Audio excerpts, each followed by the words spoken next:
একটা সুযোগ পেয়েছি স্বামী নারায়ণ টেম্পল নিয়ে একটা ব্লগ বানানোর, কৈলান। আগেও ওই মন্দিরে গেছি বেড়াতে, তো তখন এটা নিয়ে কোনো ব্লগ বানানোর কথা ভাবিনি বা বানাইনি।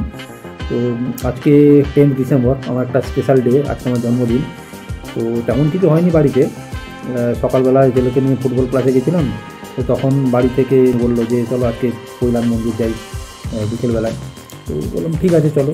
আর এই পায়েস করেছে আমার জন্য, তো এখনও মানে খাইনি, তো ফিরে এসে তখন খাবো। তো মন্দিরে যাই, একটু ওখানে একটু এনজয় করি। আজকে বাবার জন্মদিন, তাই আমরা কৈলান মন্দির বেড়াতে যাচ্ছি।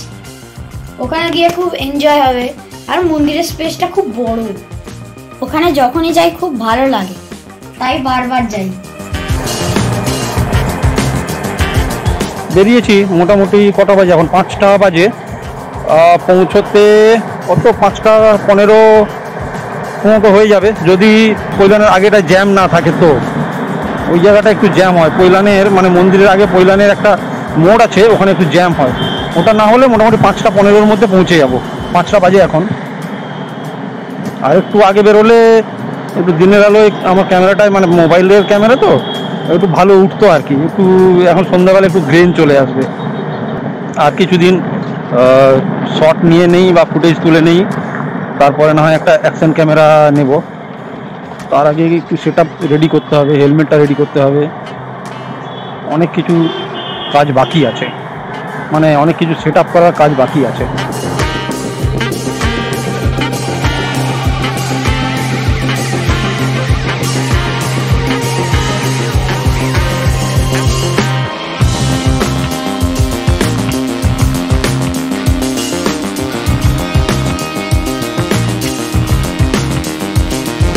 বড় বড় বিল্ডিং উঠছে এবারে এই সাইডটায়। এত মানে কলেজ আছে, এত শপিং মল আছে, মোটামুটি একটা বড় বড় সিটির মতন। কিন্তু এই রাস্তাটা খুব ছোট, ছোটো বলতে খুব সরু। এটা চওড়া করা উচিত। অন্ধকার হয়ে গেছে। এর আগে যতবারই আমি মোটো ব্লগ করেছি দিনের বেলা করেছি, একবার মানে ইভিনিং টাইমে কখনো করিনি বা রাতে কখনো করিনি। দেখা যাক আজকে কেমন ভিডিও উঠছে। কৈলান মন্দিরটা অনেক দিন যাওয়া হয়নি, কিন্তু গেলে বেশ ভালো লাগে, খুব ভালো লাগে। আগে তবু মানে ভেতরে ক্যামেরা নিয়ে ঢুকতে দিত, কিন্তু এখন আর ক্যামেরা নিয়ে ঢুকতে দেয় না, ওই বাইরে অবধি। অনেকটাই চলে এসেছি। হ্যাঁ, ওই যেটা বলেছিলাম আর কি, যে ভয়টাই করছিলাম, ওই কৈলানের জ্যামে পড়ে গেছিলাম। ওই জায়গাটা একটু জ্যাম হয়। আমি ওই আসমা যাওয়ার সময় ওই ভেতরের রাস্তা দিয়ে বেরিয়ে যাই। এই রাস্তাটা জ্যাম থাকে বলে এই জ্যামের ভেতর দিয়ে আর যাই না। এটা একটা পেট্রোল পাম্প। আমাদের অফিস থেকে যখন এদিক দিয়ে আউটিংয়ে যেত রায়চক, তখন এইখানে যে পেট্রোল পাম্পটা আছে, এখানে মানে আমরা একটা ব্রেক নিতাম। এই তো এসে গেছি এখান থেকে বাঁ দিকে।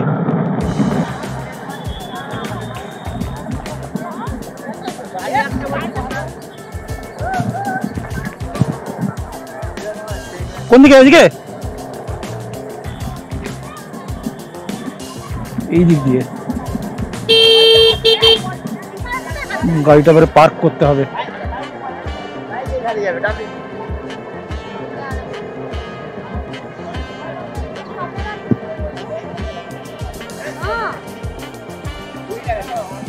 এই নামো নামো নামো। পার্কিং চার্জ 20 টাকা, আগে 10 টাকা ছিল।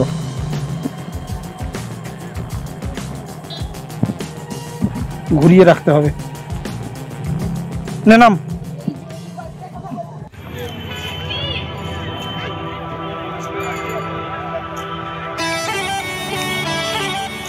তো আমরা ঢুকে পড়েছি মন্দির চত্বরে। সিঁড়ি দিয়ে উঠবি না এটা দিয়ে উঠবি? এটা দিয়ে উঠবো। ঠিক আছে, ঠিক আছে। সব ফটো সেশন চলছে। সামনে দিয়ে এগিয়ে গেলেই প্রথমেই দেখতে পাবো ঠাকুরের পদচিহ্ন।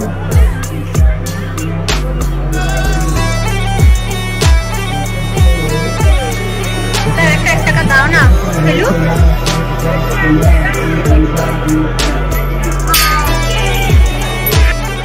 এই স্বামীনারায়ণ মন্দির দক্ষিণ কলকাতার এই আমতলার কাছে বিষ্ণুপুর আছে, সেখানে ডায়মন্ড হারবার রোডের ধারে অবস্থিত।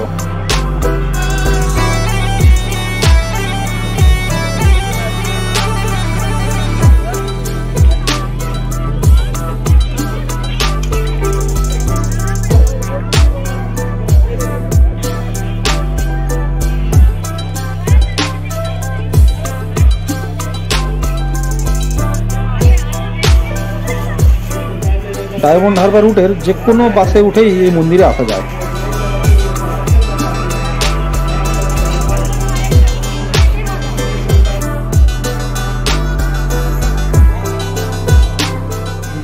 এই মন্দিরে আসতে গেলে একটু বিকেল বিকেল এলে খুব ভালো লাগে, আসলে অনেকটা টাইম পাওয়া যায়।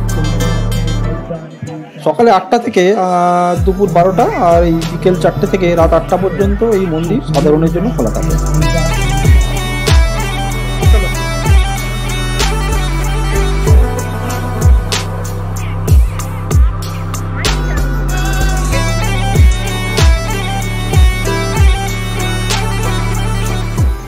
এই মন্দির ওই দিল্লির অক্ষরধাম মন্দির তারই একটি শাখা।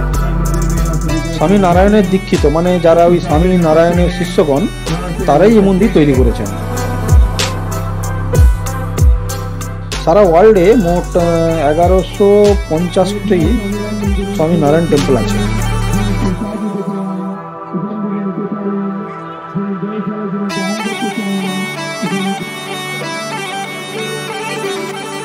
এখানে এই মানে জুতো জমা রেখে মন্দিরের উপরের অংশে উঠতে হয়। এই দেখো মন্দির চত্বর বেশ পরিষ্কার পরিচ্ছন্ন।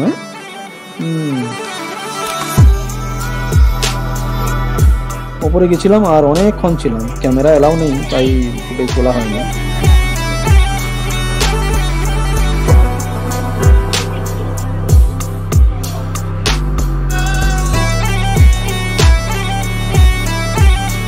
স্বামী নারায়ণ মন্দির হচ্ছে গুজরাটের স্বামী নারায়ণ সম্প্রদায়ের স্বামী নারায়ণ সংস্থার একটি হিন্দু মন্দির। 2014 খ্রিস্টাব্দে আনুষ্ঠানিক পূজা অর্চনার মধ্য দিয়ে সাধারণের জন্য মানে আমাদের জন্য এই মন্দির ওপেন করা হয়।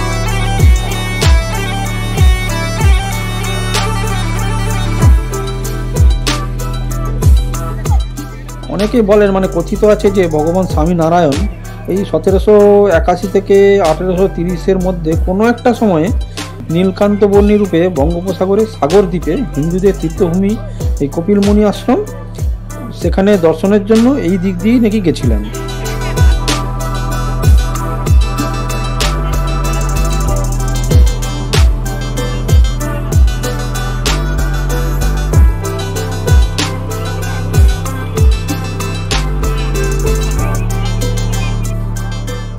অক্ষরধাম মন্দিরে একবার টেররিস্ট অ্যাটাক হয়েছিল, তারপর থেকে ওখানে আর ক্যামেরা অ্যালাউ করে না, ওই সিকিউরিটি পারপাসে। কিন্তু এখানে অতটা কড়াকড়ি নয়, এখানে ওই কিছুটা জায়গায় ক্যামেরা অ্যালাউ করে, সব জায়গায় নয়।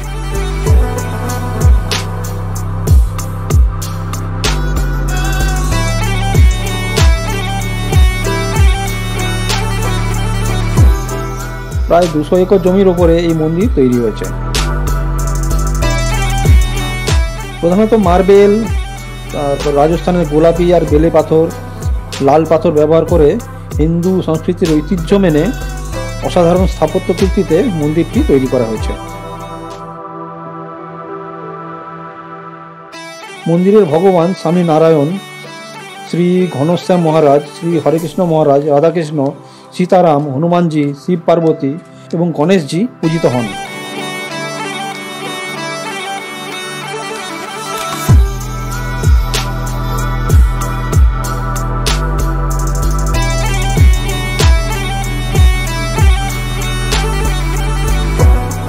মন্দিরে প্রতিদিন 5 বার আরতি হয়। সকালে 2 বার আরতির মাঝখানে আবার মহাপূজাও হয়। সন্ধ্যা আরতির সময় প্রত্যেক দিন অনেক লোকজন আসেন এখানে।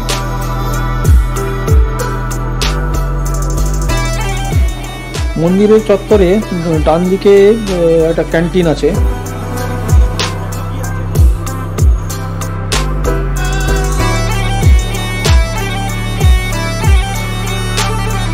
খিদে পেয়ে গেছে তাই ক্যান্টিনে ঢুকলাম, নিলাম সিঙ্গাড়া, ধোকলা আর মশলা ধোসা।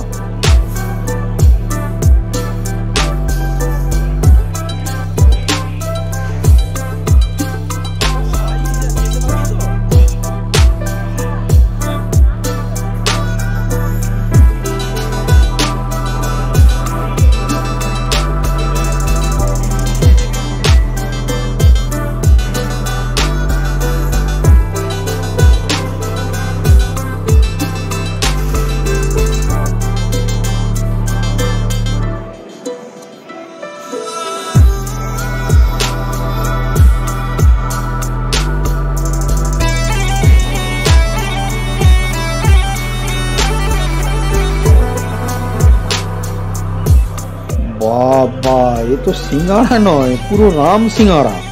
ধোকলার সাইজও বেশ বড়।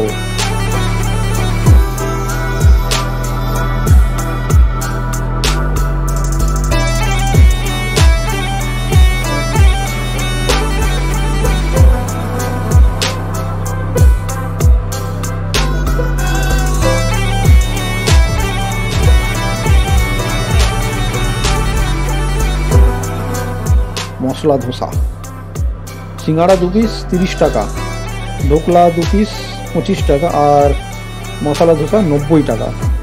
ধোসার দামটা যেন অনেকটা বেশি নিল।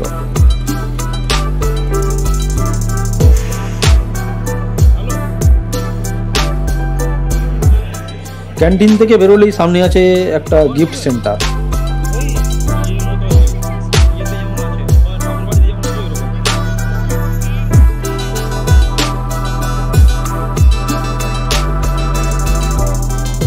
ম্যাডাম মধু আর প্রদীপ কিনলেন।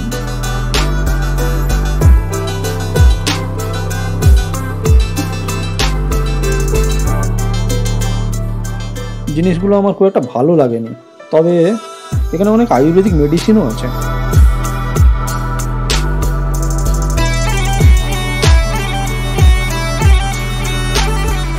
রাত হয়ে গেল, এবার বাড়ি বেরোবো। যাই হোক, ব্লগটা আর বাড়াচ্ছি না।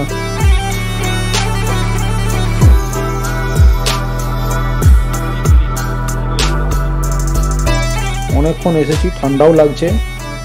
একদিন বিকেল বিকেল আসবো এখানে। আজ তাহলে এখানেই, টাটা।